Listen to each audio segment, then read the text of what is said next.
Hello, hello, Taurus Collective. Ako po si James from James Tarot PH. Ito po ang inyong monthly reading for February 2026. So nasa pangalawang buwan na po tayo ng taon. So ano po naghihintay para sa inyo this time? We'll see, we'll see. Simulan na natin. Inhale and exhale. Holy Spirit, Spirit Guides. Ibigay natin kay Taurus ang mga mensaheng dapat nilang malaman para sa buwan na ito. In your overall energy, meron kang the Devil card. Interesting. Huwag ka matakot. This is something beautiful. Pag-usapan natin later. In the area of what you need to focus, meron po kayong the Ace of Swords. In the area of what you need, you have the Magician card. Beautiful. In the area of what's affecting your current energy, meron kang the Two of Cups. In your near future, meron po kayong the Queen of Pentacles. In your challenge for the month, meron po kayong wow, 9 of Cups. Alam mo na Taurus, kapag lumalabas to in any of my reading, time mo na to make a wish. So ngayon, pikit na, i-wish mo na yan, this will be granted for you. Mamaya pag-usapan natin to in our challenge area, bubuhisiin ko po yan. In your fortune, meron kang the Death card. Yes, beautiful. In the area of your divine messages, meron po kayong 8 of Pentacles. At ang outcome nyo po for the month, ito po yun, mamaya sabay-sabay natin siyang bubuksan at the end. But first, mga Taurus, thank you po muna sa inyong donations, sa inyong hindi pag-i-skip ng ads. Yan lang talaga yung tanging paraan to support me. Every time po na meron tayong libreng reading for Taurus dito sa ating channel. Salamat din po sa bawat likes and comments sa bawat video natin para sa inyo. It is a tremendous help po para sa akin. Salamat po. So, in the background of your reading, meron kang the Judgment card. Okay, Taurus, ngayong buwan na ito, buwan ng puso, buwan ng pag-ibig, panahon na para magising ka sa mga katotohanan sa buhay mo. It's like awakening yourself and realizing the truth about something or someone para makalaya ka na sa bigat at para makatulay ka na sa tamang direksyon ng buhay. Example, na-realize mo, ay, hindi ko pala talaga gusto tong trabahong to. I am now waking up on that reality and you are now trying to find new job. Pwedeng ganyan. Kaya for others, meron kang na-realize sa negosyo mo na parang, ay, itong binibenta kong product na ito ang mahal-mahal sa supplier, hindi pala bumibenta. So yung mga realization na yan, a-actionan mo para maitama. This is really a call for action mula kay Archangel Gabriel. So, pasalamatan natin sa Archangel Gabriel giving you that chance talaga namang itama yung mga mali at ma-realize natin kung ano yung mga mali sa buhay na dapat nang putulin, i-end, and also para ma-streamline na kung ano talaga yung dapat mong gawin. Okay? Very important ito para sa buwan na ito. Okay? Ang card of the month, trust. Yes, trust your intuition. The universe guides you. Yes, kapag nagising, kapag meron kang nalaman at may kutob o kaya meron kang impormasyon na parang kailangan mo talagang tanggapin, trust your intuition na dumating to ngayon because may dahilan. Narealize mo bigla, ay parang hindi totoo sa akin yung kaibigan kong yun. Ay parang itong lover ko meron ko nararamdaman na something. Kapag meron ka nare-realize sa mga ganyan, actionan mo, kalkalin mo, alamin mo, so that you will know the truth. You deserve the truth. At mula doon, pagkatiwalaan mo kung ano yung tahak na landas para sa'yo. Okay? In your core energy, you have the Devil card. Devil card here, sinasabi na yung spirit guides na huwag ka nang papapigil sa mga bagay or tao na humaharang sa iyong success.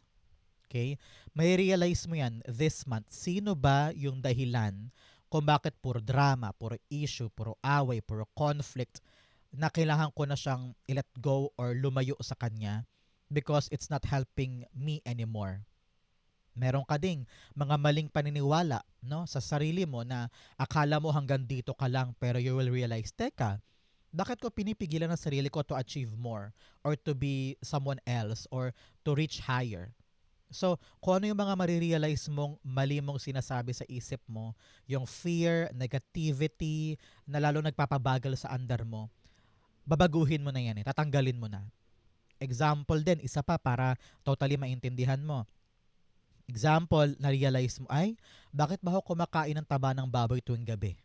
Kaya siguro nahihirapan ako minsan gumising ng maaga or hinihingal na ako palagi. Kung ano yung mga marirealize mo, teka, parang mali yun ah. Putulin na natin, baguhin na natin para makalaya tayo sa kadena ng hirap na ito at magkaroon ng improvement ang ating life at makaabante na. Okay, very important yan isa-isip mo this time. Okay? Clarify natin. Devil cards being clarified by the Nine of Pentacles. Yes, self-improvement, self-love. Aabutin mo talaga yung mga gusto mo sa buhay at huwag ka na daw mag-guilty pa. Especially kung may mga judgment sa paligid mo. Halimbawa, balak mong magpagupit ng buhok. As simple as that, di ba? Tapos sabi nung best friend mo, ay wag na. Pangit kapag ganyan ang buhok mo. Ikaw naman, yun ang gusto ko eh. Doon ako maligaya eh. So, don't deprive yourself of the happiness that you want in your life just because nakarinig ka lang ng mga negative things from other people. Wag mo hayaang diktahan ka nila sa ikakaligaya mo. Panahon to stand up for yourself, enjoy your life, enjoy what you have, at wag mo daw laging isipin yung mga nega. Kasi napakadaming blessing na meron ka ngayong buwan na ito, especially nung pumasok ang taon, kitang-kita ko na you are now appreciating the things that you have eh. Kaya huwag mo sirain ang magandang simula ng dahil lang sa mga taong yan or mga pangit mong iniisip. Set yourself free from all of those negativity. Okay? Pakinggan ang mga dapat ma-realize para mas tumatag ka at mas pahalagahan mo yung mga magaganda sa buhay mo. Okay? So, ngayon Taurus, bagong buwan, bagong manifestation tayo. Yes, comment mo sa baba sa ating comment section ang iyong February goal manifestations para makuha mo yan. Example, ngayong Pebrero, I claim, I manifest, yung goal ko na blank ay makuha ko na it will happen. Okay? Kaya sulat na po. In the area of what you need to focus on, meron po kayong the Ace of Swords. Sabi dito, mag-focus ka lang sa clarity ng life mo. May mga bagay na dapat ka maliwanagan. Kaya ka nagigising na ngayon eh. Kaya kailangan magising kasi sabi ng yung spirit guides, huy, dapat malinaw na sa'yo kung ano yan. Example, hirap na hirap ka pang mag-decide about sa choice mong career or kung sino talagang pipiliin mo sa dalawang magkaibang tao or pipiliin mo sa dalawang magkaibang bansa na gusto mong puntahan. Ano? Sabi dito, make up your mind. Kumbaga, upuan na daw, pag-usapan na. Kung kailangan talagang kumonsulta ka ng mga tamang tao na magpaparealize sa'yo na, ay, oo nga no, tama ka. Hindi ko naisip yan. Buti sinabi mo yan. Yan, mga ganyan. So, the realization with other people, basta makipag-usap ka lang. Here, pagbaba mo, Ace of Swords, the Two of Cups, conversation, communication. Kapag naliwanagan ka na sa mga dapat gawin at sa kung ano yung realidad ng buhay mo, madali sa yung bitawan at layuan yung mga harang.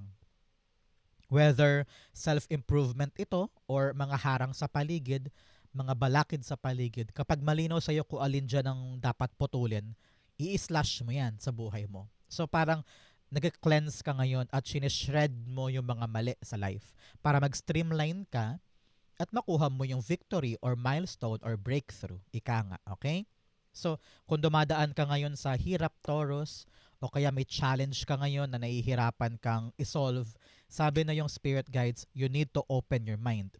You need to lawakan ng isip, lawakan ng pangunawa para makita mo kung ano yung dapat labanan, makipag-communicate ka para luminis ang isip at matumbok mo ng tamang-tama yung issue at makalagpas ka dyan. Okay? Kaya kakampi mo ngayon yung linaw ng isip mo. Okay?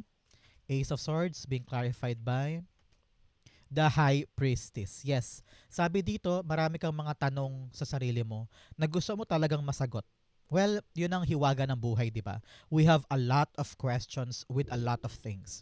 So, pinapayuhan ka dito ng yung spirit guides na listen to your instinct. Pagkatiwalaan mo ang sarili mo sa kung anong gusto mong gawin.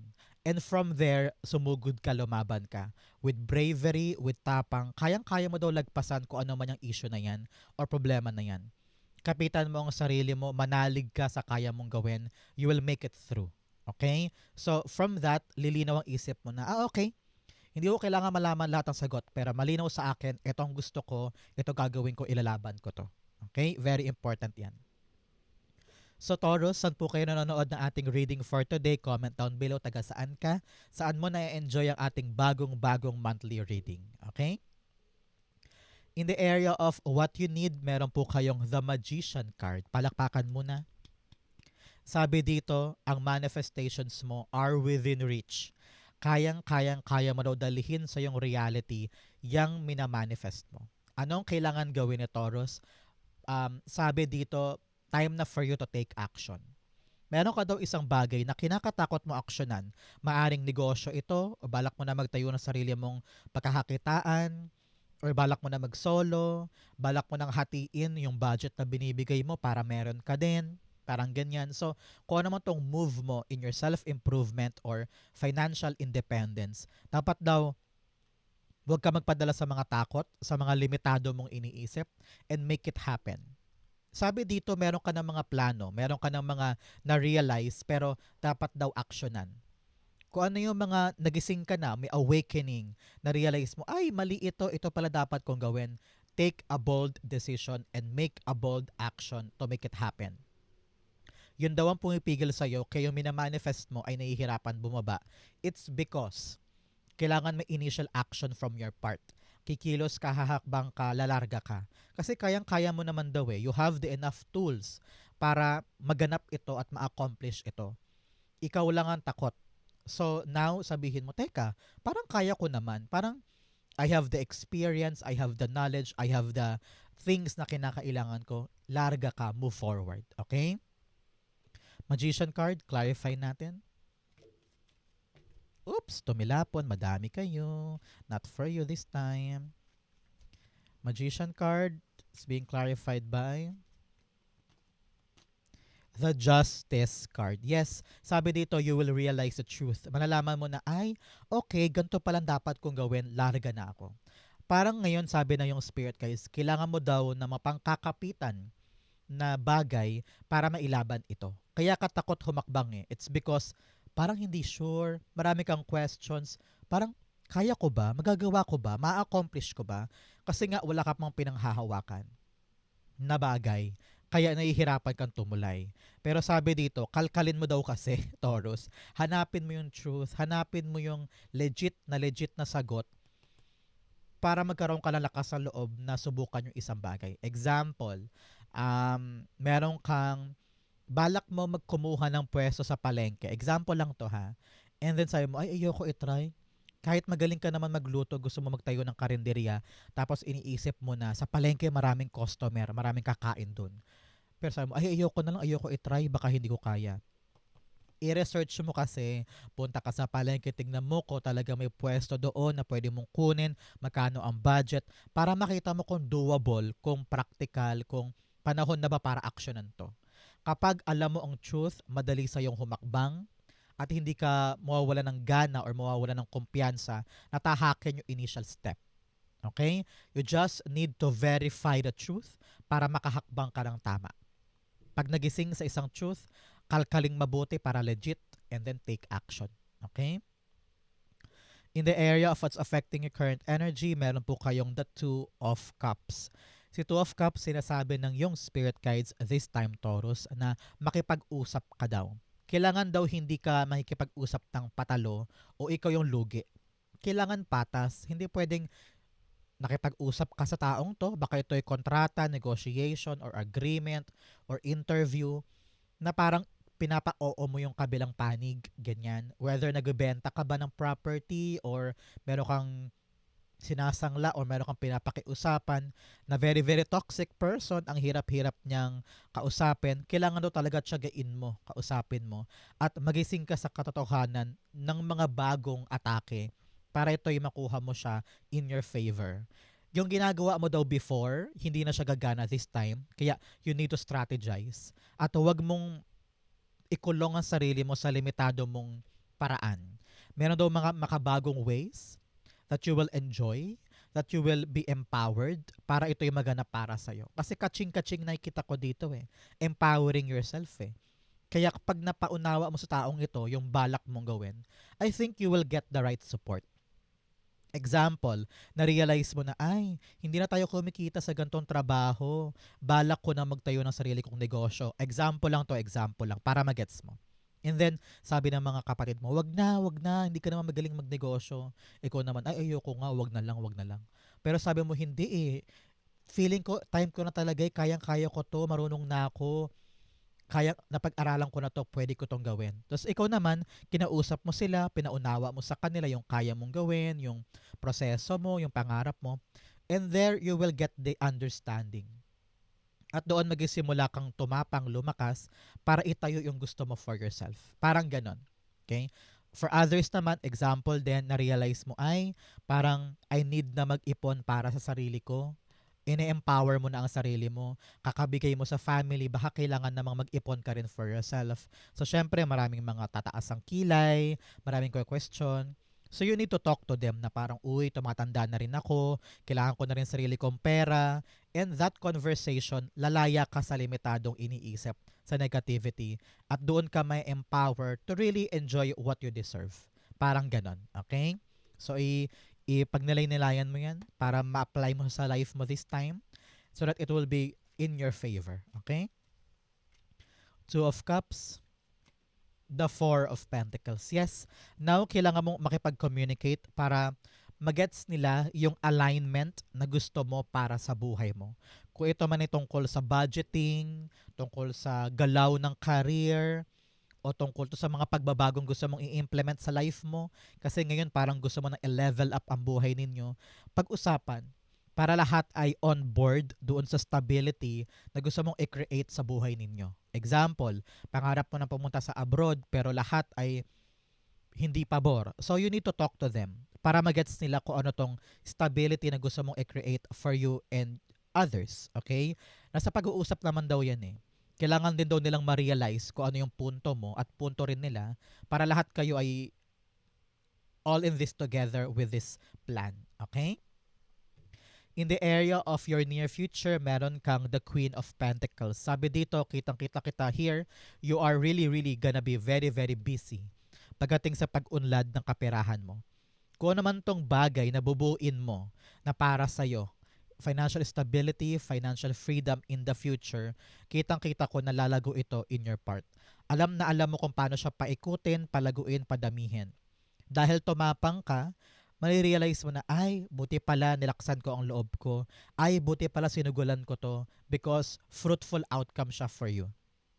So, ngayon, Taurus, habang nag-uusap tayo, kailangan talaga laksan mo ang loob mo kung may balak kang gawin pagdating sa iyong pag-unlad.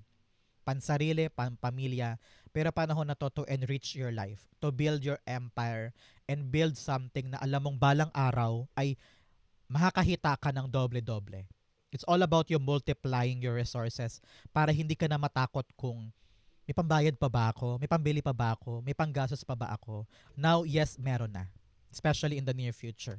Kaya ngayon pa lang maging seryoso ka na sa mga bagay na minamanifest mo and have a good action. Kailangan tama action para maganap yan. Okay? The Queen of Pentacles being clarified by the Nine of Wands. Yes, maraming pagod, maraming mga sleepless nights, sobrang busy mo talaga, pero sulit ito. Kitang-kita ko na sulit lahat ng pagod, lahat ng kayod. Ilang libong beses ka na ring nadapa, nasaktan in the past, pero lahat yon ay sulit. Lahat yon ay worth it. So ngayon, kung pagod ka, nahihirapan ka, ilaban mo pa yan, ipakita mo talaga na seryoso ka dito sa blessing or sa independent finances na gusto mong i-build for yourself. Kasi balang araw, heto ka oh, sitting here, enjoying the fruit of your labor, at talagang nakatutok ka para lalo siyang lumago at yumabong pa ng patuloy sa buhay mo. Huwag pang hinaan ng loob, kayang-kayang pa mag-try, magwawagi ka rin sa huli. Okay? In your challenge, meron kang wounded healer and emotional release. Yes, marami kang kasawi ang palad, marami kang pain, suffering na dinadanas sa buhay mo. Maaring dahil ito sa taong ito na very toxic, or tao na pinipigilan ka to reach your potential, o kaya ikaw to, marami kang mga takot, trauma sa buhay, kaya nahihirapan ka. Sabi dito, release, pakawalan sa buhay, yung negativity, yung pain, yung rejection, yung disappointment, lahat ng negative, pakawalan mo sa katawan mo yan para maghilom ka na daw. At mayakap mo na yung full potential mo. Kaya ka daw hindi makaaba-abante dahil hinaharangan ka pa ng mga pain na ito. Release, release, release so that you will achieve the greatness and abundance in your life. Okay? In your challenge, meron kang the Nine of Cups. Sabi dito, iwasan yung self-delusion, Taurus. Meron kang pangarap pero napaka-superficial daw ng pananaw mo sa pangarap na yun. Example, pangarap mong makabili ng bahay. Yun ang pangarap mo talaga, magkaroon ng sariling bahay. And then ikaw parang, hindi, kaya-kaya ko yan. Hindi ko kailangan mag-ipon. Kaya-kaya kong bilhin yan balang araw. So parang napaka-delusional, di ba? Parang paano nga? Ano yung link mo to reach that? So ngayon sabi dito dapat yung ating dreams bilang paalala sa iyo to Taurus, this is really a good advice. Kung meron ka talagang dream at wish, dapat practical ang approach mo. Hindi pwedeng superficial, hindi pwedeng question mark kung paano siya abutin. Kailangan malinaw sa iyo yung daan para totally maabot siya. Example, yun nga, pangarap mo makabili ng bahay, makabili ng lupa. Ano yung ginagawa mo ngayon para makalink ka doon at maabot yon? Hindi pwedeng, bahala na. May darating na genie bukas, bibigyan niya ako ng bahay. Syempre, hindi naman, di ba? So, kailangan konkreto. Magising ka sa truth. Kailangan gawin ko to para maabot ko tong wish na to. So, those realization, those pagkagising, ang kakatok sa iyo na, huy, gawin na natin to, abutin natin yung konkretong daan para sa katuparan ng dream. Okay? Clarify natin yan. Example din, pangarap mong maging successful YouTuber. Example lang. Yun talaga ultimate dream mo. Pero teka, may ginagawa ka bang video? Nagre-research ka ba kung paano gumawa ng YouTube video? Dapat may ginagawa ka para maabot ito. Okay? Nine of Cups, the Six of Swords. Yes, kung gusto mo daw talagang umabante at sumulong itong dream na ito at makapunta ka na doon, kailangan talaga nag-e-effort ka papunta doon. Okay? Very important ito, Taurus. Katulad ng example ko, YouTuber. Gusto mo pangarap mo maging vlogger, ganyan. Pero ano ba yung steps? Bumibili ka ba ng maayos na gamit? Nag-research ka ba on how to edit a video? Ano yung tema? Gusto mo ba ng daily vlog, reality show, o ganto din, nagka-tarot ka rin ba? O pangarap mong halimbawa travel vlog. So, ano yung mga ginagawa mo na plano at hakbang para ito yung maganap? Kailangan may effort tayo this month, okay? In the area of your fortune, meron kang protected by angels, you are cherished by angels. Yes, Archangel Gabriel here is giving you the protection. Pasalamatan mo ang iyong angel guides this time. You are protected and guided and blessed. Congrats po. In your another message, you are strong beyond measure, stepping into power. Kayang-kaya mo daw to Kaya huwag ka matakot. Malakas ka, magaling ka. Huwag ka mahiyang gawin yung pangarap mo in a very practical way. Okay? In your fortune, meron kang the death card. Yes, ngayong buwan na ito, ending na ng isang bagay na kumakadena sa'yo. Kung ano yung pumipigil sa'yo para mag-succeed ka, ending na ito. Okay? So now, you need to transform your life. Magising, magising, magising.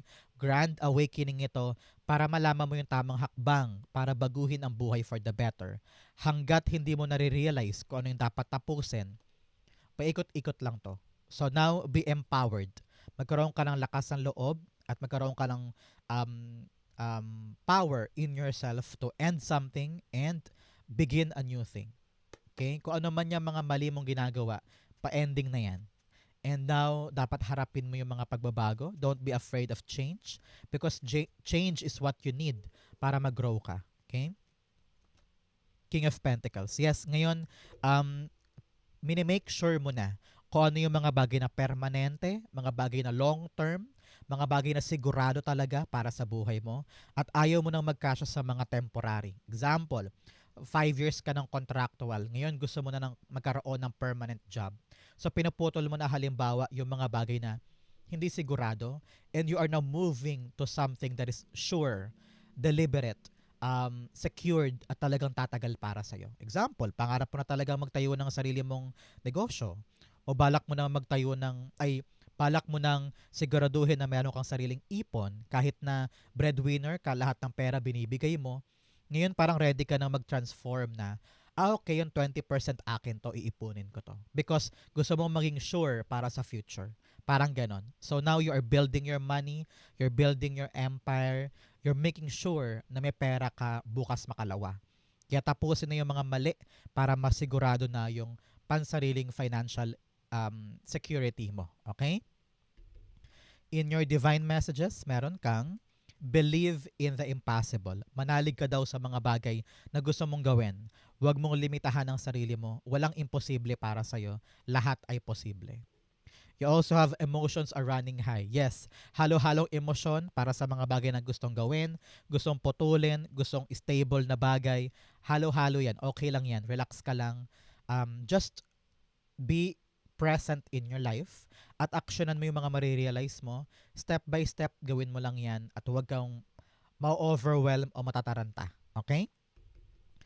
In your divine messages, meron kang the Eight of Pentacles. Sabi dito, work in your progress. Kailangan huwag ka daw humintong matuto. Huwag ka rin daw huminto na i-improve ang sarili mo para mas tumibay ka, lumakas ka, yung skills mo mapolish mo pa. Meron po sa inyo parang pinapayuhan na mag-aral ulit or mag-masteral, doctoral or mag-undergo ng training, workshop or seminar para tumaas yung certificates mo or credentials mo para makatulong sa pag-angat ng career, mga ganyan. But most definitely daw, Taurus, kung meron kang sisimulan ngayon na mga projects or stability in your life na sobrang sigurado at permanente, continue working hard for it. Huwag mo daw iasa sa iba.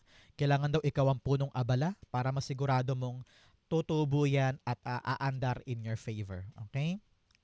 Dapat daw ikaw mismo ang mag-aasikaso. Eight of Pentacles. Oops, tumilapon. Madami. The Eight of Swords. Well, meron kang 8 here. Abundance and power is yours. I-claim mo yan. I have abundance, I have power. Sabi dito, kayang-kaya mo daw kumawala sa limitadong mong mundo. Kung ano man yung ginagawa mo, kayang-kaya mo yan. Huwag mong pagudahan ang sarili. At huwag mong isipin na mahina ka, na wala kang magagawa. Meron kang magagawa. You have the skills, you have the ability. Kayang-kaya mo lagpasan ang problemang yan. Okay? Outcome mo ito, bigyan mo na kita ng fortune cards. You have Turkey, someone is behaving stupidly. Meron daw tao sa buhay mo na tatanga-tanga. Batukan mo o kaya iwasan mo, pagpasensyahan mo na lang. You have broken bridge, unsuccessful outcome to a problem kasi nga kailangan mo pang magising at ma-realize yung tamang gagawin. Kaya pag na-realize mo na yung tamang action, magiging successful na yung problem na yan. Okay? You have inkpot problems to be resolved. Yes, marami ka talagang dapat tapusin, ayusin, i-revamp, i-reorganize para magkaroon na ng outcome na maganda for you. You also have teardrops, great personal sorrow. Yes, sa mga marirealize mo, syempre masakit yan, pero kailangan harapin ang truth para makaabante ka na. Okay? Outcome mo, Taurus, for February, you have Knight of Swords. Yes, bibilis na, mag-accelerate na yung mga bagay-bagay once you realize the right way to do. Kapag nagising ka na sa mga mali at mga tapat itama, doon talaga bibilis na ang mga bagay para sa'yo. Okay? Clarify natin to. Knight of Swords, nakita ko rin merong good news sa darating para sa'yo. Once you realize kung ano yung mga dapat ma-realize, doon darating yung mga oportunidad na akala mo dati ay nakasara pero open naman pala. So ngayon, magkakaroon ka ng malakas na energy at saka ng momentum para sugurin yung mga bagong bagay na yon. Okay? Knight of Swords, the Judgment card. Yes, nagising ka na eh. Dahil you are now enlightened at parang na-realize mo, ay, mali pala to. Ito pala yung pupuntahan ko. Boom, bilisan natin, gawin na natin. Parang ayaw mo na magsayang ng oras na naubos doon sa mga maling bagay. Now, you have this kalakasan at power to begin again or to rush something na alam mong, teka, ayoko sayangin yung pagkakataon, ayusin ko na to, gawin ko na to, nagising na ako, kukunin ko to. Parang ganyan, no? So Taurus, congrats po sa awakening at sa mga magandang pagbabago sa life mo. Nabalak mo ng aksyonan at itawid. Napakagandang Pebrero po to para sa inyo. Good luck and congrats. Happy February po. Saan po kayo nakaresonate? Comment lang po kayo sa babasahin ko po yan. Thank you, Holy Spirit, Spirit Guides, for the clarity and messages na dapat malaman ng mga Taurus. Thank you po for watching hanggang dulo. I love you. This has been James for James Tarot PH. God bless everybody.